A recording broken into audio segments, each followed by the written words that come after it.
A Guerra do Amanhã é um blockbuster que a Paramount pensava em lançar nos cinemas no final de 2020, mas que ela acabou cedendo os direitos de exibição desse longa para a plataforma de streaming Amazon Prime Video, para que ela pudesse ser disponibilizada para os seus assinantes, ao invés de se arriscar no lançamento nos cinemas, numa época tão instável como é esse período de pandemia que a gente está vivendo. No Brasil, especificamente, a estreia desse longa no Amazon Prime Video acaba sendo até interessante em termos de disputa aí entre os streamings, porque chega justamente no mês que a HBO Max está chegando aqui no Brasil. Então acaba trazendo aí um pouco do poder de fogo que o Prime Video tem aí junto aos seus potenciais assinantes.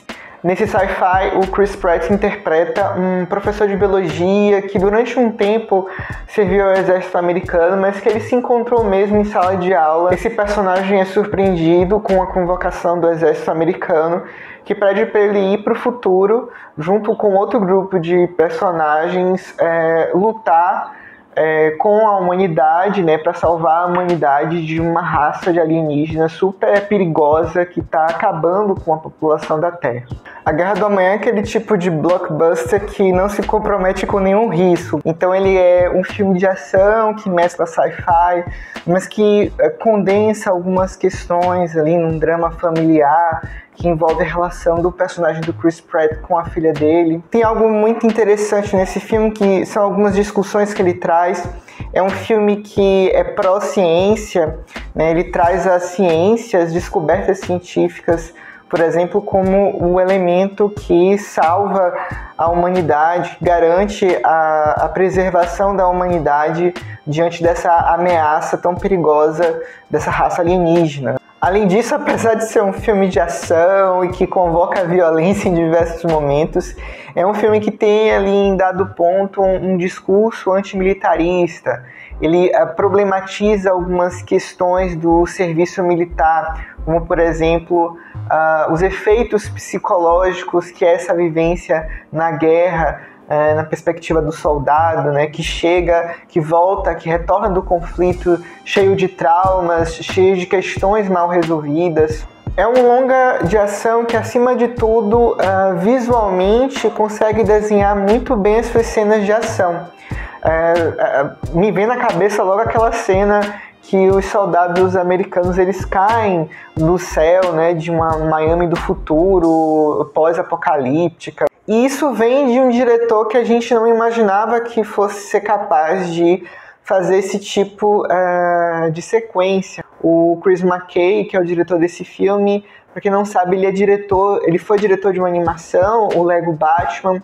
Ele também está ali por trás de uma série bastante cultuada chamada Frango Robô, que inclusive está no catálogo da recém-lançada HBO Max. Então foi sempre um realizador que lidou muito bem com a questão do humor. Eu não esperava encontrar um cineasta tão propenso ao cinema de ação e que executasse tão bem essas cenas como a gente vê aqui. Não é à toa que um tempo atrás até eu acho que se ventilou o nome dele para a direção do novo Flash, por exemplo. O ponto baixo de A Guerra do Amanhã talvez seja um dos aspectos que esteja sendo lançado aí como seu maior atrativo, que é a escalação do Chris Pratt. Não sei acredito que não seja muito por uma questão do próprio Chris Pratt. Quando a gente foi apresentado ao Chris Pratt, a gente conheceu ele através da série de comédia Parks and Recreation, que ele vivia uma figura meio pateta, meio bobalhão. A partir disso ele foi lançado como herói de cinema de ação em filmes como a franquia Guardiões da Galáxia, a franquia Jurassic World. E nesses dois longas, nessas duas franquias, ele trouxe aspectos da comédia ali do Parks and Recreation para esses heróis de ação. Ele imprimiu uma figura meio que horas funciona como uma figura meio cínica, horas como uma figura meio bobalhona em cena, algo que está muito próximo, por exemplo, do que o Harrison Ford fez ali na década de 80 com as franquias Star Wars e Indiana Jones, né? Essa figura que não obedece muito o protocolo de um super-herói, mas que ele é colocado dentro daquela função e que ele reage a essa incumbência que é dada para ele com muito cinismo, com falta de jeito, com falta de traquejo, com a canastrice até. E o que acontece aqui em A Guerra do Amanhã é que a gente tem um personagem que não inspira nada disso. Então o Chris Pratt ele tem que funcionar numa outra chave e eu não sei se ele ainda está preparado para isso ou também se a gente, como espectador, ainda não está condicionado a ver o Chris Pratt nesse tipo de personagem. Esse protagonista de A Guerra do Amanhã tem até elementos trágicos, tem essa relação, esse elo de sangue ali com a filha, algo que é muito forte, que convoca emoções muito fortes. Ele tem um rancor, ele guarda um rancor do pai dele, que é o personagem do J.K. Simmons, que abandonou ele na infância.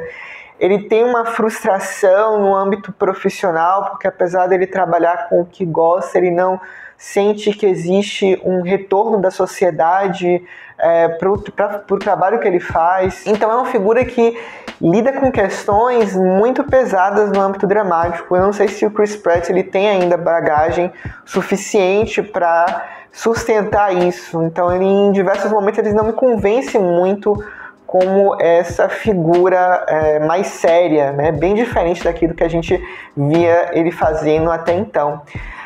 Ele só consegue, em dado momento, dar algum tipo de credibilidade a isso quando entra em cena a parceira dele, que é a Yvonne Strahovski, que é essa atriz que foi revelada no The Handmaid's Tale e que faz muito bem a personagem dela. Ela interpreta a comandante do Exército do Futuro e tem cenas muito intensas em termos dramáticos com o personagem do Chris Pratt.